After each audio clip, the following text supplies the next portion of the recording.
let me tell you what I know. I know that you've watched and enjoyed some very inspiring TED Talks. And it's also the truth that you understand and for the most part accept the various cases made by the presenters. But the truth is this: very few, if any of you, have changed your behavior based on that knowledge. If you did, if we all did, it would profoundly change the world in which we live. So let me be the first to confess. I've watched Sir Ken Robinson make his very moving case for an education system that encourages and nurtures creativity. And I wholeheartedly agree with him. But I haven't done a thing to help make that a reality. I've listened to Brené Brown describe passionately the power of vulnerability. And I agree with her too. But I'm still quite guarded. And I've watched Amy Cuddy articulate how our body language shapes who we are. But I got to tell you, I did not take a power pose before I walked out on the stage to boost my testosterone and confidence level. I think maybe I should have, you know. Let me tell you what else. I don't get enough sleep. I use too many paper towels. I know that. I sit at my desk for hours on end without moving, and I still buy bottled water. What am I doing? What are we all doing? Now, Gandhi said the difference between what we are doing and what we are capable of doing would solve most of the world's problems. I know this difference firsthand. I mean, just recently, I was encouraged to hear from executives at a well-known organization that they fully understood and agreed with the advice I provided. Yet, when I returned later to review their progress, I found that they had done the exact opposite. They'd gone right back to those stifling routines that existed before I got there. Now, I'm sure you've experienced similar disappointments in your life, right? A loved one who continued to smoke or abuse drugs despite the facts, or a friend who resisted change in the face of overwhelming evidence. So why don't we do what we know we should do, what we're capable of doing, and solve our problems? Why don't we take the knowledge we gained from TED Talks and change our world? What's wrong with us? You see, to me, there seems to be a disconnect between what we watch, read, and hear, let's call it the data input, and our subsequent actions, the behavioral output. What's wrong? Are we all broken computers? Is that what the problem is? You see, I don't think so. I think it's that metaphor that's broken. It's a faulty metaphor, that the brain is a computer. It's not. Computers are lifeless machines which deal in facts. They execute static programs. Then they don't care, machines don't care, computers don't care about their perceptions, their changing desires, whether they look good to themselves or to others. They're not driven at all by their futures or their desires. They don't crave control. Human beings are amazing, warm-blooded creatures who deal in their personal truths. Our minds are dynamic systems which, like other animals, are influenced by our changing perceptions and desires. That's the nature of who we are. And you know, you understand this. You do. Intuitively, you get it. And that's why when comedians make this apparent to us, we start laughing, don't we? Take a look at this and tell me, would you suddenly, if you were a computer, would you suddenly desire to eat this menacing-looking creature simply because someone changed its name? No. A computer wouldn't do that, right? It makes no sense. But human beings do. In 1977, a fish wholesaler named Lee Lance was first exposed to this crazy-looking fish, the Patagonian toothfish, which at the time, fishermen considered junk, throwaway. I mean, if you were reeling this thing in, wouldn't you throw it away? I'd throw it away. But Lance, he sensed that people would enjoy its white flesh and mild taste but not its name. So he began selling this cold water cod as Chilean sea bass. Now, you heard me right. It's not even a bass, it's cod, right? Now, is this important? Why is this important? Or is this just a fish story? It's very important to understand because it tells us how human beings respond in the world and how they make decisions. To me, Mark Twain put it best. He said, when we remember we are all mad, the mysteries disappear and life stands explained. We are not fleshy machines who make decisions based on the facts.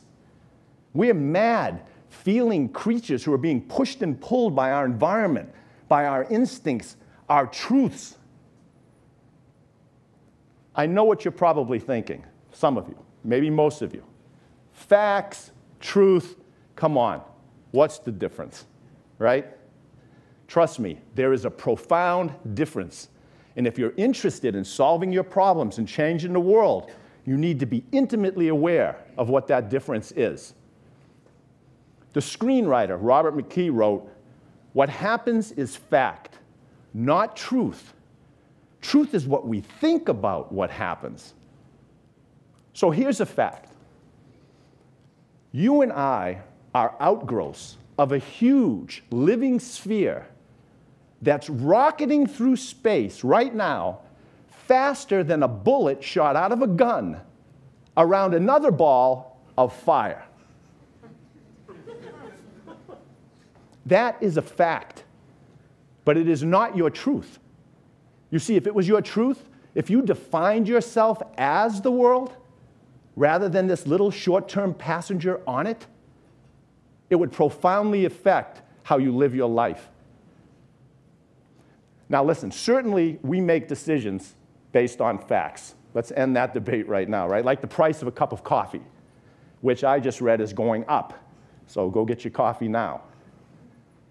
But we only do that if those facts support our personal truths, and primarily these three. Aesthetics, the look and feel of what we perceive. Control, whether we believe we have control over what we perceive.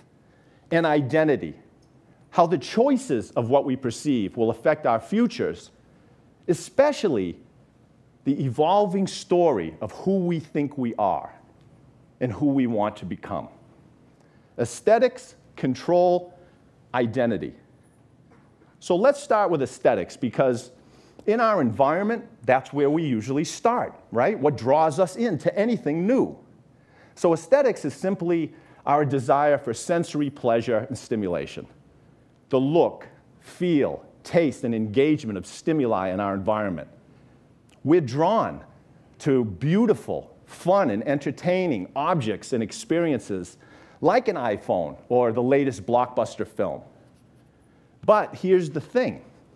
Like a field exploding with flowers, there's always a new, colorful, enticing thing popping into our view. And it is in our nature to be drawn to it. And it's the nature of the evolving marketplace to keep producing them. So like bees and butterflies, we're being pushed and pulled by our environment. And we're largely unaware of it. But unlike simpler creatures, human beings have the amazing capacity to imagine and construct our future. And that's why we're always making predictions, right? Because we want to be able to predict and steer our journeys. And what's the environment do? It responds to that desire with devices, experience, and data to help us do just that, to predict the results that we can expect, and to help us measure and optimize everything, like our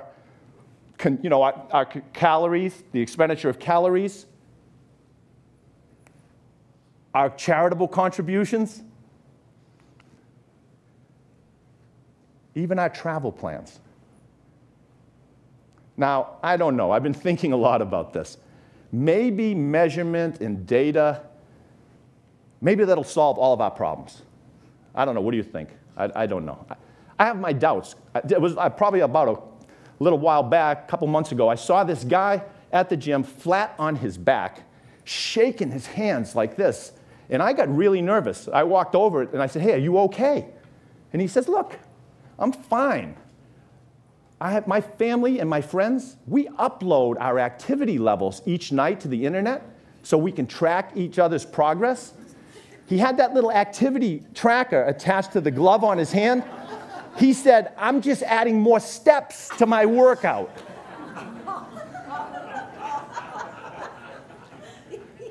This is true. Because why? Because he cared about his story, the story about him and what other people thought. See, Mark Twain and all the other humorists, they had it exactly right. We are all nuts people. And once we understand that, everything starts to make sense. Now listen, just as our tastes change and evolve, our sense of control waxes and wanes. It's like traveling or any personal or professional relationship, right? Sometimes we're behind the wheel, we're in control, and at other times, we're passengers on someone else's trip. So a sense of control is important in that it helps us feel engaged, empowered, but it's not enough to prevent us from jumping off to a different vehicle. So what is? What is? What keeps us interested, engaged, even zealous? You know what your mind's telling you does that? I know. It's that faulty metaphor kicking in again. That dangerous thought that says, I know what it is. It's information. If we can just get more data up there and do it in an engaging and persuasive way, that will keep people invested, passionate. But we've already learned that's not true because our brains are not those types of machines that make decisions based on facts. So what is it? What does it? It's not information. Information doesn't move us. Desire moves us. And desire is ignited and grows around our most potent personal truth, our identity. The stories we tell ourselves about ourselves. Who we think we are is why we do what we do. In 2013, I was fascinated by this little study out of Stanford University. It was called Virtual Superheroes. So the researchers gave participants the ability to fly using virtual reality. Some were passengers in a helicopter. Others flew under their own power with their arms extended. What the researchers found was that the people who flew like Superman were later more likely to help other people in the real world. You know what their theory was?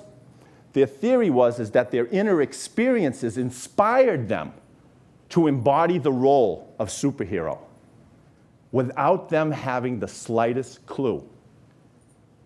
Well, I'm here to tell you, it's not a theory. It's a universal truth. We embody our roles, our values, our stories.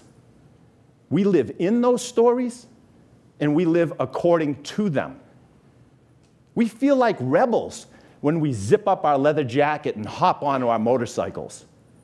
We imagine ourselves as published authors when we grab another cup of coffee and sit down to confront a blank page. And sadly, if we think of ourselves as old and worn out, we become old and worn out. J.R.R. Tolkien wrote, "A single dream is more powerful than 1,000 realities." Those 1,000 realities, those are the facts, the data, and we are hypnotized by a powerful and dangerous illusion that those realities will cause us to care, agitate for change, and improve lives. But they won't. because we're not rational thinking machines who deal with facts. We're amazing, passionate creatures who are moved by our personal truths. Yes, aesthetics, the visual and the evocative, draws us in. And yes, a sense of control makes us feel empowered and autonomous. But it's those imaginative, invisible stories, our inspiring visions of the future, which turn us on and keep us lit up, buzzing with possibility. So ask yourself, who am I? What story am I living?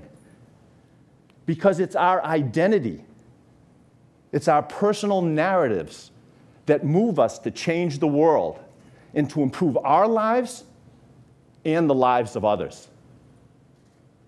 Thank you. Thank you very much. Thank you. Thank you.